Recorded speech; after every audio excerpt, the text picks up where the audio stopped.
재협상에 들어간다. 약한 모습으로 협상하면 안 돼요. 핵입니다. 핵. 뭐 어쩌라고. 절대 반드시 강하게 나가줘야 돼요. 다 이렇게 들어주면 좋게 해주겠지. 절대 노입니다. 역이용해야 돼요. 해라. 해. 가. 어떻게 할 건데. 윤석열 대통령이 원했던 게 미국의 핵우산이었던 거예요. 한국 대통령실은 높게 스스로 평가를 했어요. 아니에요. 이 세상에 나를 지킬 수 있는 거는 나밖에 없어요. 동맹국 트럼프 보세요. 무슨 동맹국의 가치를 주지 않습니다. 우크라이나 보세요.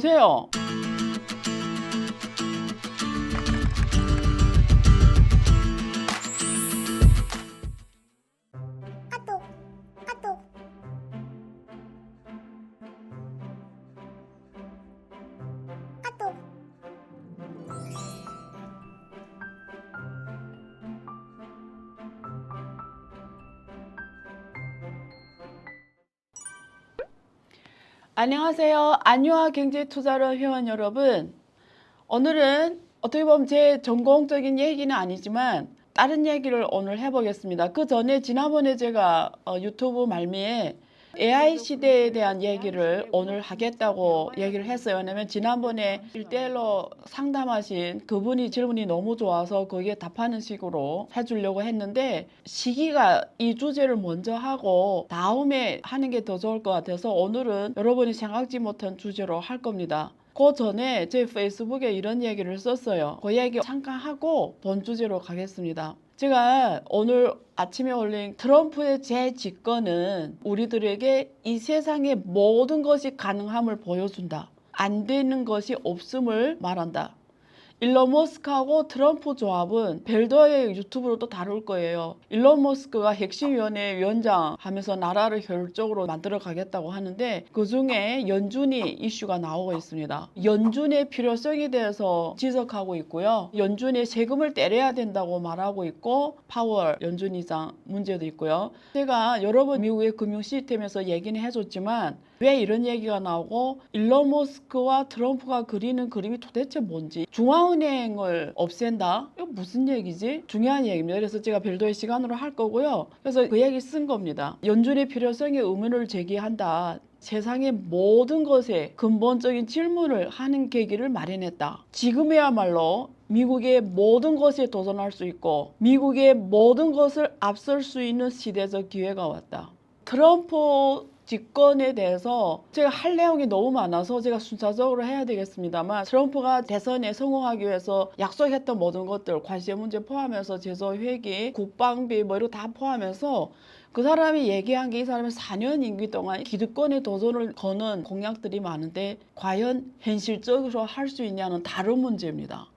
근데 어쨌든 간에 제가 여기서 장담하는 거는 트럼프가 미국 역사에서 제45대, 제47대 대통령으로 나온 거는 미국의 역사로 100년, 200년, 300년 이렇게 아주 크게 끊었을 때 과연 미국의 미래 발전에 트럼프의 재집권은 어떤 의미인가를 들여다봤을 때 제가 몰락이라고 하면 그렇고요. 미국이란 나라가 굉장히 약화되는 걸 가속화한다고 생각해요. 결론적으로. 그러니까 단기에는 이 사람이 하는 것들이 굉장히 파워풀하고 효율적으로 보이지만 길게 봤을 때는 굉장히 많은 걸 약화시킬 거예요. 그렇다면 이런 질문이 나오겠죠. 해리스가 오면 미국의 미래 발전에 강화시키냐? 그건 아니에요. 그러니까 제가 이거 별도의 유튜브에서 풀 겁니다. 근데 결론적으로는 여기에서 지금 적은 대로 지금이야말로 미국의 모든 것에 도전할 수 있고 미국의 모든 것을 앞설 수 있는 시대적 기회가 왔다. 근데 과거는 이게 불가능했습니다. 왜 이렇게 시대가 이렇게 왔냐? 가장 중요한 거는 70년대부터 지금 약 50년 흘렀잖아요. 콘트라티브 파동이라고 합니다. 기술 주기. 이 책에 제가 전문 다루고 있어요. 여러분, 미래 50년, 미래 100년의 경제 흐름을 읽으려면 반드시 이 기술 주기를 읽어야 돼요. 콘트라티브 파동을 읽어야 되거든요. 근데 이 핵심이 큰 기술의 변혁입니다. 그래서 이 기술이 나와서부터 클라이막스를 찍고 다시 쇠퇴하면서 한 국가의 부흥과 쇠퇴가 여기에서 이루어지거든요. 그러면서 100년에 한 번씩 패권 국가가 바뀝니다. 그래서 미국이 굉장히 빨리 갈 수 있고 세계적 최고 국가가 될 수 있었는 가장 큰 뒷배경은 정보통신기술이라는 이게 있었는데 특히 2000년 이후에 IT 기술이 폭발적으로 발전하고 인터넷이 나오고 2009년 이후는 모바일 인터넷이 나오면서 디지털 융합으로 가버렸어요. 전 세계가 정보 격차를 줄여버렸죠. 정보통신 기술이 없으면 정보 비대칭이 너무 크기 때문에 앞서가는 자가 계속 앞서가요. 빈부격차가 더 커져요. 근데 정보가 인터넷 시대로 팍 평준화되고 정보의 접수가 평준화되는 거죠. 대중화가 되고 PC가 개인 집에 다 들어왔잖아요. 모바일 인터넷, 그러니까 우리가 스마트폰이 나오면서 더 평준화를 시켜버린 거예요. 그러면서 전 세상은 인공지능과 빅데이터가 나오면서 디지털 융합주의로 가버린 거죠. 그러면서 국가 간의 정보 비대칭이 줄어들었고 기업 간의 정보 비대칭이 줄어들었고 개인 간의 정보 비대칭이 줄어들고 엘리트와 엘리트 아닌 사람의 정보 비대칭이 줄어들면서 많은 격차가 없어지기 시작하고 훨씬 더 언론의 힘이 세지고 데이터를 장악한 플랫폼의 힘이 세지고 그래서 기술 패권주의와 금융 자본주의 논리를 풀면서 트럼프가 당선된다라고 못 박아서 말했던 거예요. 이런 시대적 흐름을 보면은 보이거든요. 여기에 그 내용이 있습니다. 그러면 우리 일반인으로서 개인으로서 어떻게 해야 되냐? 지금 트럼프가 왔기 때문에 너무 중요한 시점이에요. 이 시점에 딱 이 공부를 해야 됩니다. 공부하는 게 순서가 있습니다. 그래서 제가 14기에 이 내용을 준비한 거고 사실 올해 1년 내내 연구를 했어요. 모든 독서 모임 강연 다 쓰시고 제가 지난번에 말한 것처럼 이 연구만 하고 책을 곧 출판할 거예요. 그래서 14기 독서 모임 주제가 미중, 그러니까 미국과 중국 디지털 AI 응용 사례와 우리 기업의 비즈니스 활용 방안 이렇게 제목을 달았습니다. 주제를 크게 3개로 고른 거예요. 첫 번째 지금 23일에 하거든요. 11월 23일 토요일입니다. AI 경제 시대 우리가 배워야 하는 것은 AI 도구 사용법이 아니다. 이게 첫 번째 1타 주제로 가는 거고 두 번째 주제는 12월 21일에 하는데요. 그러면 나의 AI 경제 시스템을 어떻게 구축해야 되냐? 나의 AI 경제 시스템 구축하기. 3회차는 1월 25일에 하는데요. 중국 AI를 활용한 비즈니스 성공 사례는 우리는 어떻게 활용해야 되냐? 과거에 여러분이 선도적으로 어떤 비즈니스 모델을 빨리 알아서 그 나라에 가서 먼저 하겠다 이러면 미국에 가거나 뭐 영국에 가거나 뭐 독일이나 이런 나라에 가서 먼저 선진적인 걸 배우고 한국 와서 제일 빨리 하고 혹은 중국인들도 그랬어요. 중국 가서 알리바바, 텐센트, 바이두 다 미국에 했던 걸 그대로 중국에서 했는데 세계에서 기업이 된 겁니다. 그래서 옛날에 이런 것들이 미국에 가장 빨리 나왔고 미국 거 빨리 배우는 게 중요했어요. 근데 지금은 중국이 가장 빨리 나옵니다. 새로운 핵심 모델들이. 그러니까 지금 전 세계를 보는 눈이 미국 눈, 중국 눈 이렇게 두 개를 갖고 가야 돼요. 한국은 또 좋은 게 뭐냐면 테스트베드로 가장 좋습니다. 한국은 이렇게 인구가 집중되어 있어요. 단일 민족이잖아요. 요즘에 이민한 사람들이 많아서 외국인 이민자들 한 200몇만 명이 되지만 어쨌든 한국처럼 일본처럼 단일 민족이 집중된 국가 많지 않아요. 모든 가치관이나 이런 게 같다라는 거예요. 그러니까 뭘 해보기 좋아요. 테스트 가장 먼저 해보기 집중돼서 팍 하고 한번 해봐서 성공된 모델이면 그 다음 글로벌로 나가면 되거든요. 이런 걸 가장 해보기 테스트 베드로서 검증 플랫폼으로서 가장 좋은 게 한국이라는 나라고 한국이란 데이터고 한국이란 집단입니다. 그리고 그걸 글로벌화 비즈니스 모델을 복제하면 되거든요. 컨트롤 C, 컨트롤 V 이렇게 다른 나라에게 글로벌 기업이 되고 짧은 기간에 유니콘 기업이 될 수 있는 그러니까 빨리 앞서가려면 옛날에는 미국만 알았지만 지금 중국까지 같이 하면 엄청 빨리 갈 수 있고 또 더 좋은 시대적 기회는 미국하고 중국이 이렇게 싸우잖아요. 패권 싸움 하니까 제3자로서 혜택을 볼 수가 있는 거예요. 미국, 중국, 한국이 글로벌에서 똑같이 경쟁하면 어쩌면 열세에 처할 수 있지만 둘이 싸워서 안 놀 때는 옆을 통해서 갈 수밖에 없어요. 직접 안 오니까 이렇게. 근데 둘이 필요해요. 그러니까 이렇게 옆을 통해 제3자 그게 베트남일 수 있고 인도네시아일 수도 있고 한국일 수 있고 일본일 수도 있는데 일본 아닌 것 같고 한국 같은 나라들 지금 딱 트럼프 왔기 때문에 여기다 날개를 덧친 겁니다. 제가 말하는 이 주제에 대해서 이 시점에 딱 해야 된다 이렇게 생각하고 14기를 준비했습니다. 그래서 시간 되시는 분들은 강의 한 번 지나가면 또 그 시점에 그 강의를 듣지 않으면 기회는 없습니다. 필요하시면 꼭 들으세요. 자세한 거는 우리 연구원들하고 질문하시면 됩니다. 자, 그럼 제가 오늘 다루고자 하는 내용은 뭐냐? 핵입니다. 핵. 근데 왜 갑자기 핵을 다루냐? 제가 이 유튜브를 하다 보니까 테마를 계속 찾아야 되잖아요. 항상 어떤 주제를 하는 게 이 한국이라는 사회에 도움이 될까? 글로벌한 세상에서 지금 이 주제를 달아서 사회 발전에 도움이 된다. 이런 거를 늘 생각하게 돼요. 근데 제가 방송을 보면은 요즘 트럼프가 재집권에 성공하면서 가장 그 방송에서 볼 수 있는 내용이 뭐냐면 미국이 특히 트럼프가 오면 방위비 재협상에 들어간다. 100억 달러를 요구한다. 앞으로 이거 어떻게 해야 되냐. 되게 당혹스러운 이런 얘기가 많이 나오고 전문가들이 나와서 말씀하는 거 보면은 뭐 어쩌라고. So what?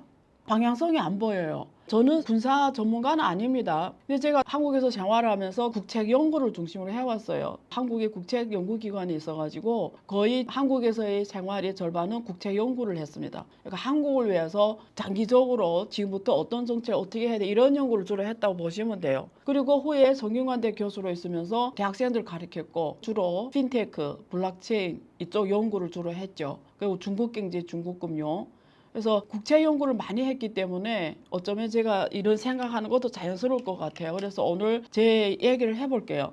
일단 현황을 알려드릴게요. 윤석열 대통령이 바이든 대통령과 여기에 대한 협상을 했습니다. 여러분은 주목하시는지 모르겠는데 지난 11월 4일에 조태열 외교부 장관과 필립 골드버그 주한 미국 대사가 외교부 청사에서 협정에 서명을 했어요. 한미 방위비 분담 특별협정, 우리가 약칭으로 SMA라고 합니다. SMA 협정에 서명을 했어요. 11월 4일에. 미국 대선은 한국 시간으로 6일, 현지 시간으로 5일에 있었어요. 그러니까 누가 봐도 빨리빨리 이렇게 서명하는 게 보이잖아요.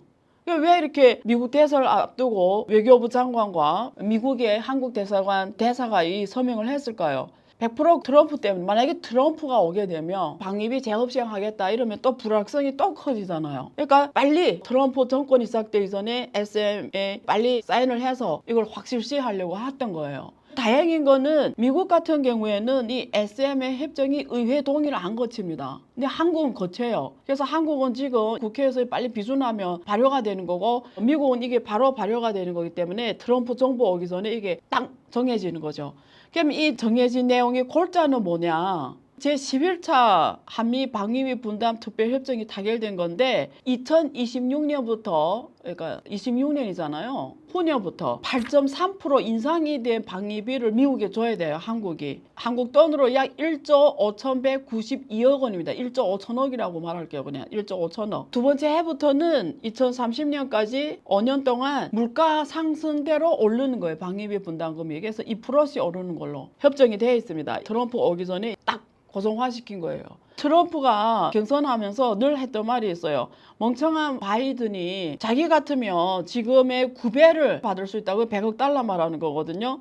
그리고 자기가 실제 1기 임기 때 한국하고 다 협상했다. 자기가 한국에 50억을 제시했다. 50억 달러. 이랬더니 한국에서 깜짝 놀라면서 20억으로 하자. 이런 얘기를 해놨는데 저 멍청한 바이든 정부가 저런 멍청한 협정을 하고 있다. 이렇게 계속 욕했거든요. 그때 당시에 트럼프 1기 때 한국 정부하고 실무협상단이 내놓은 방안이 한국 제안이 13% 인상이었어요. 근데 그게 바이든 정부가 들어오면서 타결이 된 거거든요. 그러니까 주로 한국 정부의 요청대로 방향 간 거예요. 한국 생각대로 간 거니까 한국은 어떻게 보면 위너인데 트럼프는 저 멍청한 바이든 정부가 자기 같은 100억 달러 받는데 지금 저렇게 협상했다 이렇게 계속 비난한 이유예요. 그럼 트럼프가 왔을 때 우리가 어떻게 해야 되냐 이겁니다. 제가 방송에서 나오는 여러 전문가들이 얘기하는 거 보면 제 전공은 아니지만 그래도 이런 얘기는 반드시 해야 되겠다 해서 지금 이 내용을 만들고 있는데요. 첫째, 협상을 할 때 협상 기술에 대한 먼저 얘기할게요. 트럼프하고 협상할 때는 절대 약한 모습으로 협상하면 안 돼요. 트럼프란 사람은 어떤 사람이냐면 강한 자를 존중하는 사람이에요. 복싱 선수가 둘이 싸울 때 있잖아요. 복싱 선수 중에 한 명이 한 얘기를 들었는데 상대방 눈빛을 보면 이기냐 지냐가 다 나온대요. 눈으로 딱 보는 순간 결판이 끝난 거예요. 눈을 봤다는 건 뭐예요? 기세를 보는 거예요. 기세에서 누르면 아무리 강한 복싱 선수도 죽습니다. 지는 거예요. 기싸움이에요. 여러분, 모든 것은 기로 하는 거예요. 기. 특히 트럼프한테는. 트럼프이 푸틴을 세계에서 제일 멋있는 사람이라고 말하잖아요. 트럼프 보기에 푸틴이 강한 사나이인 거예요. 김정은은 똑같은 거예요. 이 사람이 왜 우리 보기에 독재자들하고 친하는 것 같지? 트럼프가 보는 거는 상대방이 강한 기거든요. 그래서 첫 번째 트럼프가 왔다고 해도 협상을 할 때 반드시 강하게 나가줘야 돼요. 절대 트럼프가 제안한 걸 이렇게 들어주면 좋게 해주겠지? 절대 노입니다. 일단 강한 기세로 상대방을 짓눌러야 돼요. 트럼프 어저는 80세 되는 분이세요. 여기에 기회 누를 일은 없잖아요. 자, 두 번째는 이 트럼프는 장사꾼이에요. 사업가예요. 이 물건이 예를 들면 10,000원인 거 알아. 근데 이 사람이 100만 원에 부르는 거예요. 이게 장사하는 사람들이 속셈이에요. 이게 10,000원에 불러도 남아 마진이. 근데 100만 불러. 그러면 상대방이 아무리 깎아도 50% 깎아도 50만 원이잖아요. 트럼프가 대표적인 이런 사람이에요. 자기가 1기 때 50억 달러 요구했다잖아요. 그냥 100억 달러 불러가지고 왔다 갔다 협상해서 야 50억 달러 하자. 이런 속셈이잖아요. 이런 걸 우리가 역이용해야 돼요. 절대 이 사람의 기와 논리적 흐름에 따라가면 안 되는 거예요. 그래서 협상가는 부드러우면서 강함이 있어야 되고 기적으로는 밀리는 사람이 나가면 안 되는 거예요. 그리고 이 사람은 수치를 말조하면서 막 말을 해요. 미국의 대선 경연 때도 한국에 실제 주둔한 미군이 28,500명밖에 안 되는데 주한미군은 4만 명으로 부풀려서 말하고 데이터를 막 자기 논리에 맞춰서 끼워서 말하는데 이런 데 휘말리면 안 되는 거예요. 절대. 강하게 나가줘야 되고 그럼 강하게 나가는 방법이 뭐냐. 네가 그렇게 앉아서 말하고 있는데 그게 현실적이냐 이렇게 얘기하는 사람들이 있을 거예요. 일단 독일 사례를 볼게요. 독일은 트럼프 1기 때 방위비 분담금을 증액한다니까 거절을 했어요. 그랬더니 트럼프가 미군의 3분의 1을 철수하겠다고 했어요. 그러니까 해라. 근데 바이든이 와가지고 없던 일로 한 거거든요. 이렇게 나가야 돼요. 해 철수해 가 이렇게 나가야 되고 네가 네 결정에서 철수하는 건 오케이. 단지 그 다음에 발생한 일에 대해서 네가 책임을 져라. 왜? 네가 결정하고 네가 그렇게 하는 것 때문에 네가 책임져라. 어떻게 책임질 건데 물어봐야 되겠죠. 그럼 우리가 생각할 수 있는 시나리오 몇 개 있어요. 만약에 주한미군을 철수시킨다는 건 상징적 의미가 굉장히 큰 일이잖아요. 그러면 한국이 내세울 수 있는 건 너무 좋아요. 일단은 옆에 핵을 가진 북한이 있는 거잖아요. 그냥 트럼프한테 말하는 거지. 북한이 핵이 있다. 우리는 핵이 없다. 근데 너는 군대를 철수하겠다. 어떻게 할 건데? 자, 핵우산 달라. 그래서 윤석열 대통령이 바이든하고 협상을 굉장히 많이 했어요. 미국의 핵우산을 가져오려고.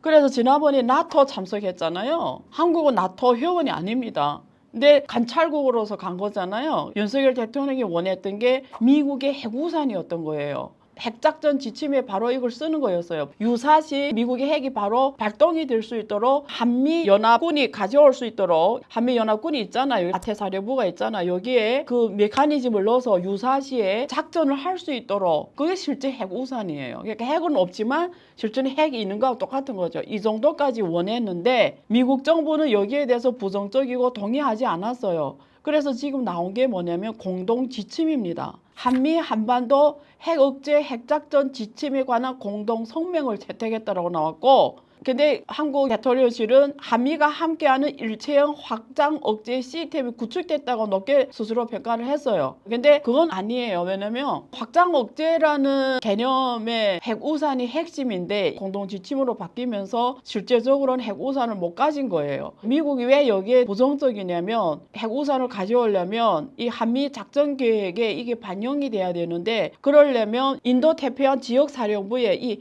핵작전권을 줘야 되는데 미국은 지역별 사령부에 줄 수 없는 법적으로 줄 수 없는 전략적 무기입니다. 그래서 대통령이 전략사령부가 여기에 대한 권한을 가져요. 맨 위에 있는 전략사령부 대통령이 이 작전 권한을 갖고 있으니까 결국은 행정체제를 고쳐야 되는 문제니까 미국의 현실에는 지금 그까지 못 간다라는 건데 독일 같은 경우에는 핵은 없지만 나토에는 핵을 유사시에 작전권에 쓸 수 있는 권한을 갖고 있어요. 그러니까 독일은 핵을 안 갖고 있지만 실제 핵우산을 갖고 있거든요.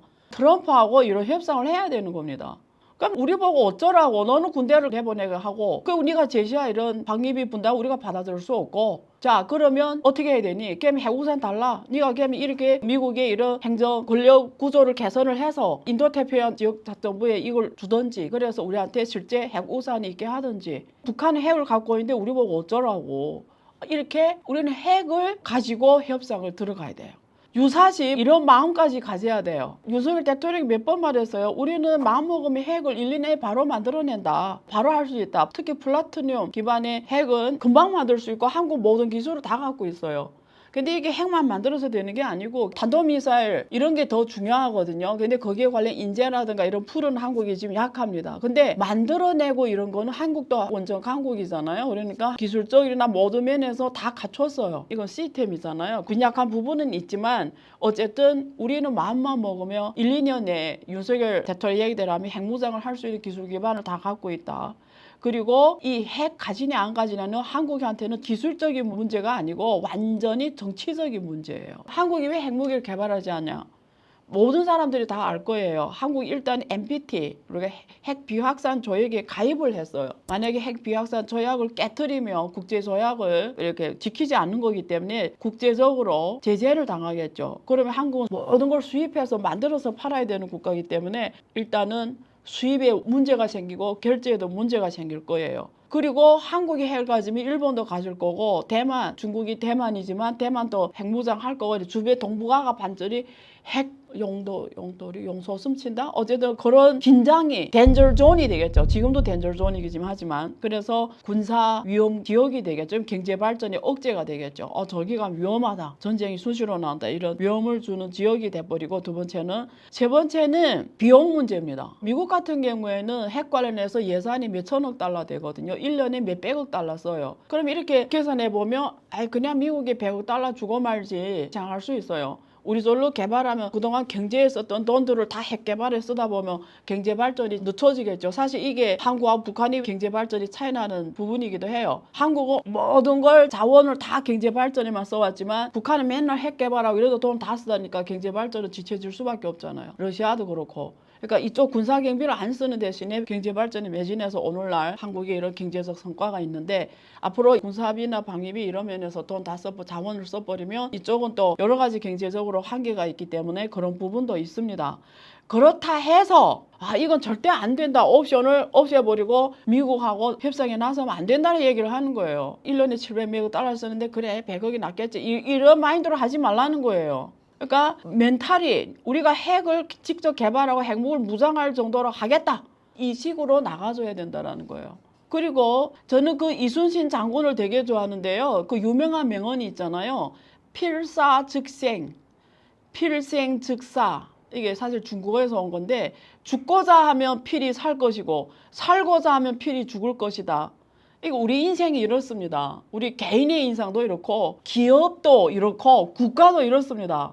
그러니까 이런 마음으로 협상에 임해야 된다는 거예요. 사전에 그건 안 돼. 그럴 건 아니.